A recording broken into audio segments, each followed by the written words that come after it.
नमस्कार। आज हम 12 सितंबर 2022 की महत्वपूर्ण खबरों पर चर्चा करेंगे। भारतीय बाजार आज सकारात्मक रुख के साथ खुले। निफ्टी आज 17,900 के स्तर के करीब खुला और दोपहर तक इस स्तर को बनाए रखने में कामयाब रहा। सुबह करीब 11:30 बजे निफ्टी 17,954 के आसपास कारोबार कर रहा था और 17,925 के छोटे प्रतिरोध को तोड़ते हुए सेंसेक्स भी सकारात्मक नोट पर खुला। सेंसेक्स 59,912 के स्तर के करीब खुला और पूरे मध्य सत्र में सकारात्मक रहा। सुबह करीब 11:30 बजे सेंसेक्स 60,203 के आसपास कारोबार कर रहा था। कंपनी ने शनिवार को कहा कि तेल और प्राकृतिक गैस निगम (ONGC) ने अरब सागर और बंगाल की खाड़ी में क्षेत्रों के लिए खोजे गए छोटे क्षेत्रों (DSF) अपतटीय के लिए 6 अनुबंधों पर हस्ताक्षर किए हैं, कंपनी ने शनिवार को कहा। अनुबंध बोली दौर के तहत प्राप्त किए गए थे। ONGC द्वारा जारी एक बयान में कहा गया है कि इनमें एकमात्र बोली लगाने वाले के रूप में 4 अनुबंध क्षेत्र और Indian oil corporation limited (IOCL) के साथ साझेदारी में 2 अनुबंध क्षेत्र शामिल हैं। कंपनी के एक शीर्ष अधिकारी ने रविवार को कहा कि इटली सरकार और संयुक्त अरब अमीरात स्थित एक निजी इक्विटी फर्म ने टीटागढ़ वैगन्स की पूर्ण स्वामित्व वाली सहायक कंपनी फायरमा स्पा में लगभग 44% हिस्सेदारी ली है। उन्होंने कहा कि कंपनी ने नए इक्विटी निवेश के माध्यम से 2 करोड़ यूरो का पुनर्पूंजीकरण देखा, जिससे कुल पूंजी 33 मिलियन यूरो हो गई। कंपनी के अधिकारी ने कहा कि इटली सरकार की निवेश प्रोत्साहन एजेंसी इन्विटालिया ने 30.30% हिस्सेदारी के लिए 1 करोड़ यूरो का निवेश किया और यूएई की पीई फर्म हॉक आई डीएमसीसी ने 45 लाख यूरो में 13.64% हिस्सेदारी खरीदी। राज्य के स्वामित्व वाली हिंदुस्तान कॉपर लिमिटेड (HCL) अपने पहले चरण के विस्तार में अपने तांबा अयस्क उत्पादन को वित्त वर्ष 29 तक 12.2 मिलियन टन प्रति वर्ष तक बढ़ाने पर विचार कर रही है।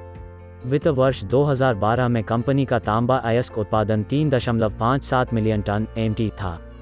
सार्वजनिक क्षेत्र की इकाई ने कहा, HCL की योजना अगले 7 से 8 वर्षों में अपने मौजूदा स्तर के अयस्क उत्पादन से 12.2 मिलियन टन प्रति वर्ष तक खनन क्षमता बढ़ाने की है। अदानी समूह के अध्यक्ष और एशिया के सबसे अमीर व्यक्ति गौतम अदानी, उनके बेटे करण और भतीजे प्रणव, भारत की 2 सबसे पुरानी सीमेंट कंपनियों ACC लिमिटेड और अंबुजा सीमेंट्स लिमिटेड के बोर्ड में शामिल होंगे। दोनों के शीर्ष प्रबंधन और बोर्ड के एक ओवरहाल में सीमेंट निर्माताओं ने मामले से सीधे तौर पर परिचित 2 लोगों ने कहा।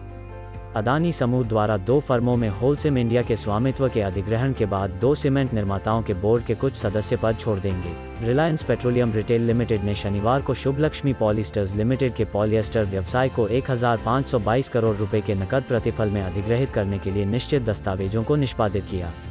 RIL की शाखा शुभलक्ष्मी पॉलीटेक्स लिमिटेड के पॉलिएस्टर कारोबार को भी 70 करोड़ रुपए में खरीदेगी।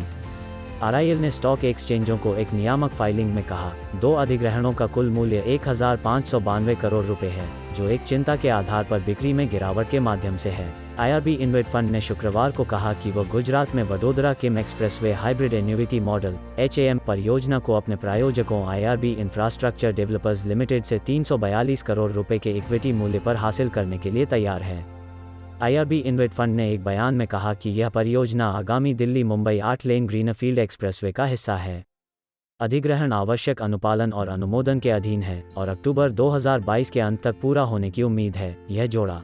भारतीय राज्य के स्वामित्व वाले बैंक ऑफ इंडिया (BOI) ने शुक्रवार को वित्त वर्ष 22 के लिए अपने परिसंपत्ति वर्गीकरण में विचलन की सूचना दी, जिसके परिणामस्वरूप वर्ष के लिए शुद्ध लाभ कम होकर 2,221 करोड़ रुपए हो गया। ऋणदाता ने 2021 से 22 के लिए 3,404.70 करोड़ रुपए का शुद्ध लाभ दर्ज किया था। एक नियामक फाइलिंग के अनुसार बैंक की सकल गैर निष्पादित संपत्ति (NPA) में 105 करोड़ रुपए का अंतर था। बैंक ने इसे 45,605.40 करोड़ रुपए बताया। हालांकि भारतीय रिजर्व बैंक (RBI) के आकलन के अनुसार यह 45,710.40 करोड़ रुपए के उच्च मूल्य पर आया। हिंदुजा समूह की प्रमुख फर्म अशोक लीलैंड ने शुक्रवार को कहा कि उसने अपने वाणिज्यिक वाहन पावरट्रेन के लिए UK स्थित लिबर्टिन होल्डिंग्स के साथ हाथ मिलाया है। वाणिज्यिक वाहन प्रमुख ने अपने वाणिज्यिक वाहन पावरट्रेन के लिए लिबर्टिन प्रौद्योगिकी मंच के उपयोग का मूल्यांकन करने के लिए एक समझौता ज्ञापन MOU पर हस्ताक्षर किए हैं। MOU की शर्तों के तहत अशोक लीलैंड लिबर्टिन की तकनीक पर उचित परिश्रम करेगा और अपने वाणिज्यिक वाहन पोर्टफोलियो के भीतर लीनियर जनरेटर उत्पाद विकास की गुंजाइश तलाशेगा। कंपनी के एक शीर्ष अधिकारी ने कहा कि realty firm Mahindra life space developers इस वित्त वर्ष में 3,000 से 4,000 करोड़ रुपए की बिक्री क्षमता वाली आवास परियोजनाओं के निर्माण के लिए कुछ भूमि पार्सल हासिल करना चाह रही है।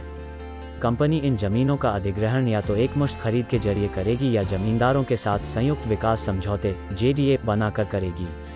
कंपनी का मार्केट कैप हाल ही में $1 बिलियन अमेरिकी डॉलर लगभग 8,000 करोड़ रुपए तक पहुंच गया है।